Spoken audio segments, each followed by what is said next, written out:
Team India మాజీ captain Mahendra Singh ధోనీని అభిమానులంతా కెప్టెన్ కూల్ అని ముద్దుగా పిలుచుకుంటారనే విషయం తెలిసిందే. ఎంత ఒత్తిడి ఉన్నా, మ్యాచ్ ఎలాంటి సిచ్యువేషన్లో ఉన్నా అతడు కూల్గా ఉంటూ నిర్ణయాలు తీసుకుంటాడనేందుకు గుర్తుగా అతడికి ఈ పేరు వచ్చింది.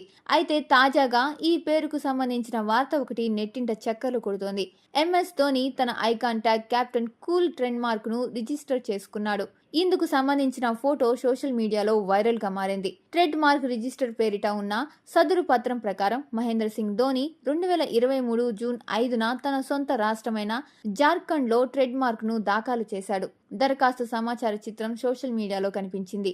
Riti sports management private limited ద్వారా టైటిల్ కోసం ధోని ట్రెడ్ మార్క్ కోసం దరఖాస్తు చేసుకుంటున్నట్లు అందులో ఉంది. ట్రెడ్ మార్క్ రిజిస్ట్రీ పోర్టల్ ప్రకారం ధోని దాఖలు చేసిన ఈ ట్రేడ్ మార్క్ జూన్ 16, 2025న అధికారిక ట్రేడ్ మార్క్ జనరల్లో ప్రాచురితమైంది. కాగా ఈ విషయంపై మహేంద్ర సింగ్ ధోని తరపున న్యాయవాది మాన్సీ అగర్వాల్ స్పందించారు. ట్రేడ్ మార్క్ ఉంటే ఆయా వ్యక్తులు తమ పేరు, లోగో లేదా బ్రాండును కాపాడుకునేందుకు అధికారం లభిస్తుంది. ట్రేడ్ మార్క్ ఉన్న వారి అనుమతి లేకుండా ఆ పేరు, లోగోను ఉపయోగించకూడదు. అలా జరిగితే చట్టపరంగా చర్యలు తీసుకోవచ్చని అన్నారు.